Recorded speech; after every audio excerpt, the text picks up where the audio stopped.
Ok chicos, entonces bienvenidos a lo que sería el resumen de la semana 3.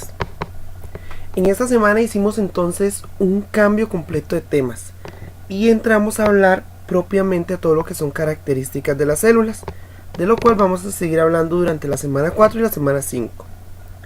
En esta específicamente vamos a ver algo que se llama la teoría celular, que de ahí salen todos los temas que vamos a ver en adelante. La teoría celular es básicamente como un cuento que nos viene a decir a nosotros qué es una célula y nos pretende contar la historia de cómo se descubrió este pequeño grupito de células que fueron llamadas unidades de vida. La teoría celular viene a describirnos a nosotros que todo lo que tiene vida tiene como base una célula. La teoría celular es un cuento que se logró gracias al aporte de muchos científicos. Por ejemplo, Jan van Leeuwenhoek, que fue el holandés que inventó el microscopio y que por ende fue el que nos permitió ver por primera vez aquellos organismos o microorganismos que no son observables a simple vista. Sin embargo, para efectos del examen, hay dos de estos científicos que van a ser sumamente importantes. El primero de ellos es Robert Hooke.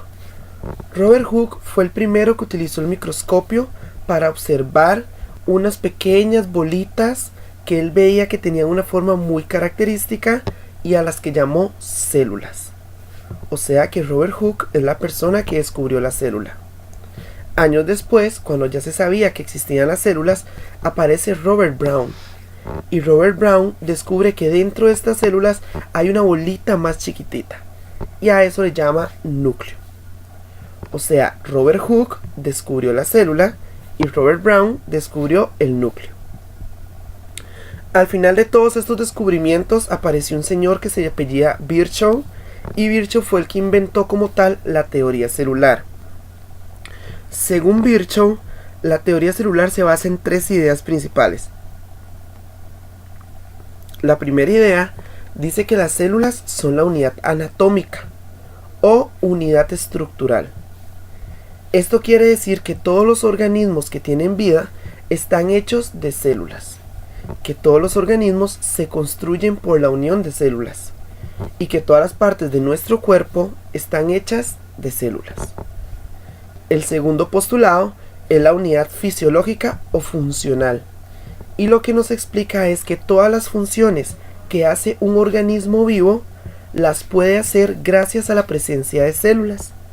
Que cuando nosotros respiramos lo hacemos gracias a células, que cuando pensamos lo hacemos gracias a células, que cuando nos movemos lo hacemos gracias a células. El tercer postulado es la unidad reproductiva, y lo que me dice es que todas las células vienen de otra célula preexistente, o sea que todas las células pueden dividirse y originar nuevas células hijas para garantizar que la vida pueda continuar. Esta semana nos vamos a basar en el primer postulado, que es la célula es la unidad anatómica o estructural. Cuando se descubrieron las células, una de las mayores incógnitas que habían era que existían diferentes formas de estas células. Por eso, los biólogos de aquel entonces empezaron a clasificar a las células según sus características generales. Y acá tenemos dos grupos básicos. Tenemos un grupo que se llama las células procariotas y otro grupo que se llama las células eucariotas. Recuerden que acá es muy fácil porque si ustedes se saben una, la otra es todo lo contrario. La célula procariota le vamos a decir la célula pobre, porque ella no tiene absolutamente nada. Mientras que la célula eucariota es la célula rica, porque ella tiene todo lo que una célula quisiera tener. El primer y más importante punto es que la célula procariota no tiene núcleo. Como ella no tiene núcleo, el ADN se encuentra disperso o regado por todo el citoplasma. La célula eucariota, por el contrario, sí tiene núcleo, y ese núcleo le sirve básicamente para almacenar toda su información genética en forma de ADN. Otra cosa importante es que la célula procariota no tiene membrana nuclear. La membrana nuclear sirve para proteger al núcleo, porque además de ser una organela muy importante, es una organela muy sensible. Pero como la procariota no tiene núcleo, tampoco va a tener entonces una membrana nuclear, no lo necesita. En cambio, la célula eucariota, que sí tiene núcleo, sí necesita tener una membrana nuclear. La célula procariota no tiene organelas, recuerden que ella es muy pobre, no tiene nada, a excepción de ribosomas. Ellas sí pueden tener ribosomas. La célula eucariota, que lo tiene todo, pues ella tiene a todas las organelas, incluidos los ribosomas. Lo último importante es saber de todos los seres vivos que existen, quiénes son procariotas y quiénes son eucariotas. Si ustedes recuerdan, en la escuela nos enseñaban que la vida se divide en 5 reinos: moneras, protistas, fungis, animales y vegetales. De esos 5 reinos, solamente uno pertenece al grupo procariota, y ese es el reino monera. Dentro del reino monera nosotros tenemos a las algas y a las bacterias, que son palabras claves para el examen. En el caso de la célula eucariota, ella va a tener a todos los otros grupos: protistas, plantae, fungi, que son los hongos, y los animales. Esas son entonces las diferencias básicas entre procariota y eucariota. Resulta ser que la célula eucariota se divide en 2 grupos también. Está la eucariota animal y la eucariota vegetal. Ambas tienen núcleo, por eso son eucariotas. Pero vamos a diferenciar cuándo es animal de cuándo es vegetal. El primer punto importante es que la célula animal no tiene pared celular. La pared celular, recuerden que estaba hecha de celulosa, que es un carbohidrato. Si la célula animal no tiene pared celular, obviamente la célula vegetal sí tiene pared vegetal, y esa pared vegetal está hecha de celulosa. La pared vegetal es lo que se deposita sobre el tallo, y por eso las plantas no se pueden mover, porque están rígidas. La célula animal no tiene cloroplastos ni vacuolas. La célula vegetal sí tiene cloroplastos, y muy importante, tiene una vacuola que es grande, grandísima. Es una vacuola enorme. Es una gran bichota de vacuola. En el examen, cuando ustedes vean una célula que tiene una bola muy grande en el centro, normalmente esa bola tan grande es una vacuola y representa a una célula vegetal. Como les decía antes, las células animales se pueden mover. Nosotros somos animales y podemos movernos. La célula vegetal, como está cubierta por una pared, no se puede mover.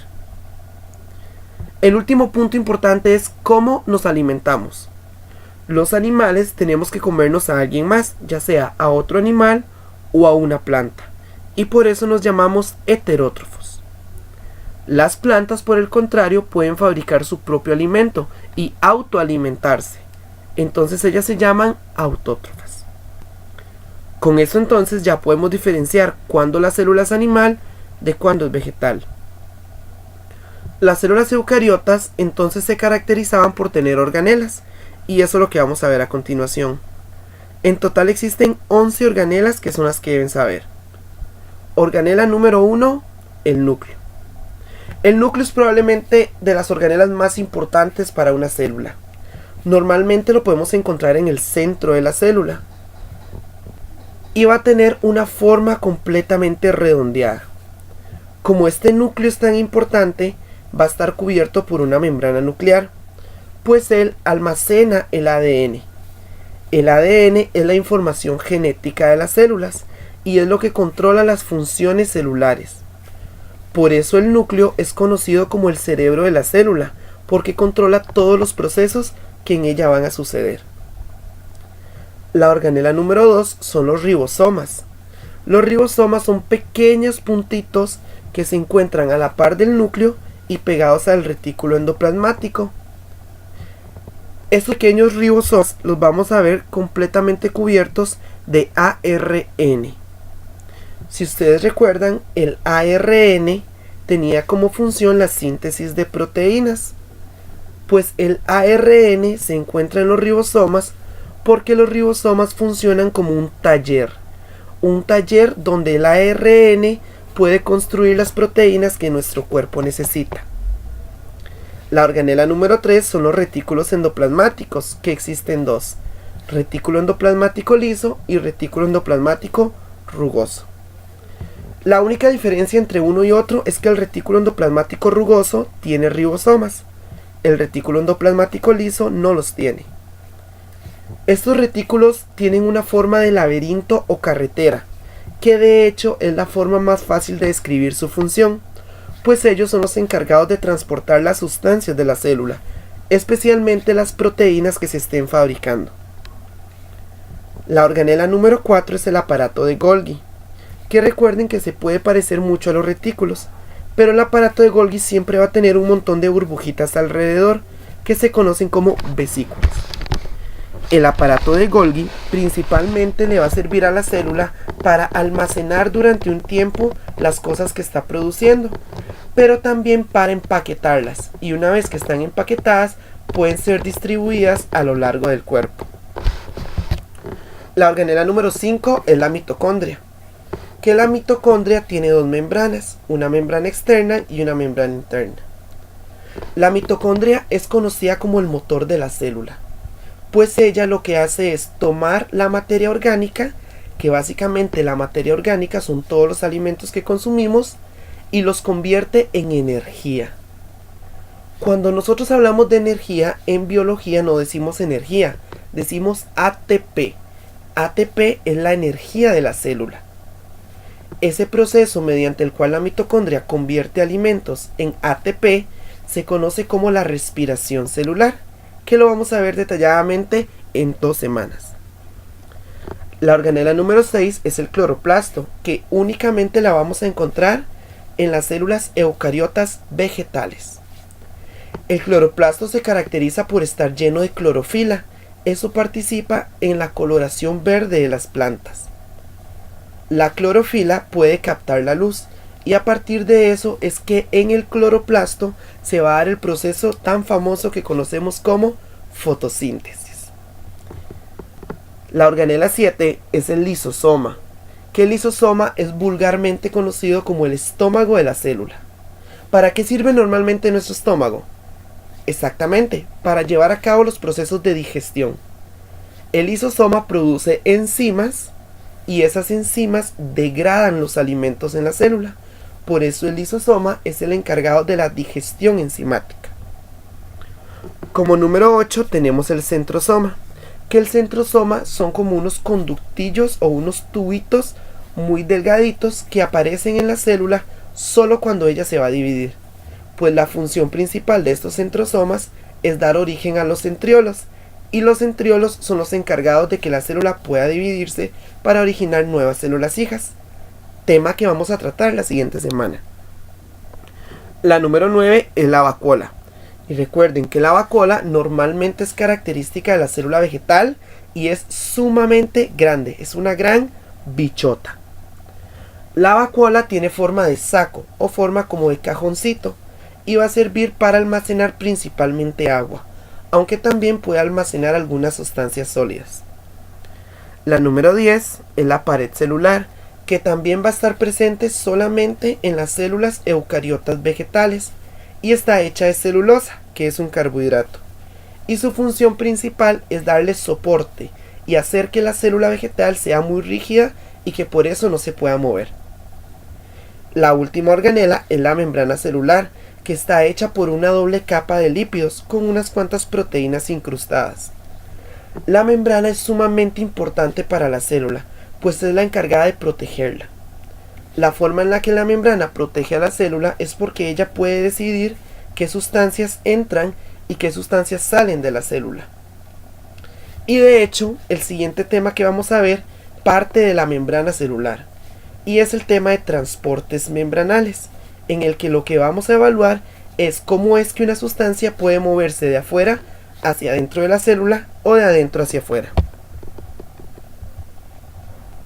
Entonces, en la parte de transportes de la membrana es importante mencionar que hay dos. tenemos los activos y los pasivos. La diferencia entre un activo y un pasivo está en la energía. El activo siempre va a usar energía para funcionar, o sea, siempre va a usar ATP. El pasivo no necesita energía, o sea, no necesita ATP. En el grupo de los pasivos hay dos: difusión y ósmosis. Cuando nosotros hablamos de difusión, normalmente lo que hablamos son de iones. Iones que se están moviendo. ¿Qué son iones? El hidrógeno, el oxígeno, el carbono, la glucosa, las proteínas, los lípidos, todo eso es lo que conocemos como iones. Cuando esos iones se mueven de un lado de la célula hacia otro a través de la membrana, se conoce como difusión. Y ese proceso normalmente sucede contra un gradiente de concentración. El gradiente de concentración es cuando en un lugar hay dos cantidades diferentes de la misma sustancia. Por ejemplo, que a la derecha de la célula hay 10 moléculas de glucosa y a la izquierda solamente hay 8. Normalmente la célula va a tratar de que todos los lugares tengan la misma cantidad, entonces va a empezar a mover moléculas hasta que quede equilibrado. Y eso es característico del proceso de difusión. En el caso de la ósmosis se refiere al movimiento de agua, o sea, cuando el agua se mueve de un lado de la célula hacia otro atravesando la membrana. En el caso del transporte activo hay dos: exocitosis y endocitosis. En el caso de exocitosis, exo significa fuera, es cuando la célula usa energía para expulsar sustancias, mientras que la endocitosis es cuando la célula utiliza la energía para introducir las sustancias. Dependiendo de lo que la célula introduzca, la endocitosis puede ser pinocitosis o fagocitosis.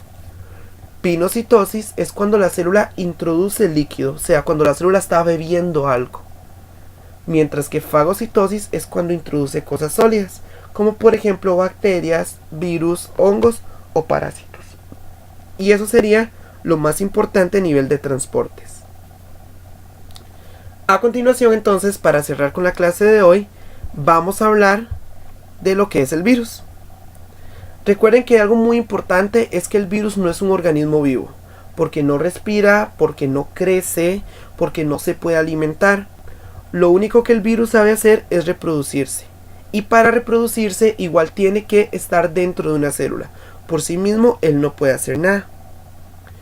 Existen dos ciclos o dos maneras en las que un virus se puede reproducir, que son el ciclo lítico y el ciclo lisogénico. Vamos a empezar con el ciclo lítico. El ciclo lítico tiene varias fases. En la primera fase, que se llama fijación, el virus va a identificar a la célula que él puede atacar y se le va a ir acercando poco a poco. Una vez que está lo suficientemente cerca, el virus se va a pegar encima de la célula, por eso se llama fijación. La fase número 2, conocida como penetración, consiste en que el virus, utilizando la cola, le hace un pequeño corte a la célula y le introduce todo su material genético. La fase 3 es la duplicación, donde ya dentro de la célula el virus empieza a multiplicarse para aumentar la cantidad de virus que hay. El número 4 es el ensamblaje, en el cual el virus vuelve a producir todas las partes que tenía antes de entrar y se arma como era justo antes de iniciar el proceso. Y número 5 es la liberación, donde el virus, utilizando la colita, le hace un hueco a la célula y la revienta. La característica más importante del ciclo lítico es que la célula se va a morir. ¿Cómo muere? Explotada. El otro ciclo es el ciclo lisogénico, que también tiene una fijación y una penetración iguales a las del ciclo lítico. Pero acá, en la tercera fase, lo que sucede es la integración. Durante la integración, el material genético del virus se combina con el ADN de la célula y esto altera la composición del ADN. Pero la célula no se va a morir por eso, simplemente ahora tiene un ADN diferente. Tiene un ADN que está enfermo. Una vez que la célula ya está enferma, pero no muerta, viene la fase 4, que es la reproducción. Y la célula empieza a reproducirse como cualquier célula normal. Sin embargo, como ella lleva dentro de sí misma una enfermedad, las hijas que va a tener también van a nacer enfermas. Esto va a hacer que todas las células estén generando nuevas generaciones de células enfermas que al final no sirven para nada en el cuerpo. La característica principal de un ciclo lisogénico es que la célula nunca se muere. Ella se mantiene viva, pero va a estar enferma. Y al estar enferma, entonces va a generar más enfermedad dentro del cuerpo. Excelente, chicos, eso sería como el super resumen de la semana 3. Recuerden ir repasando los resúmenes de la semana 1, la semana 2 y la semana 3. Y nos veríamos entonces en la semana 4 cuando hablemos de ciclo celular. Muchas gracias.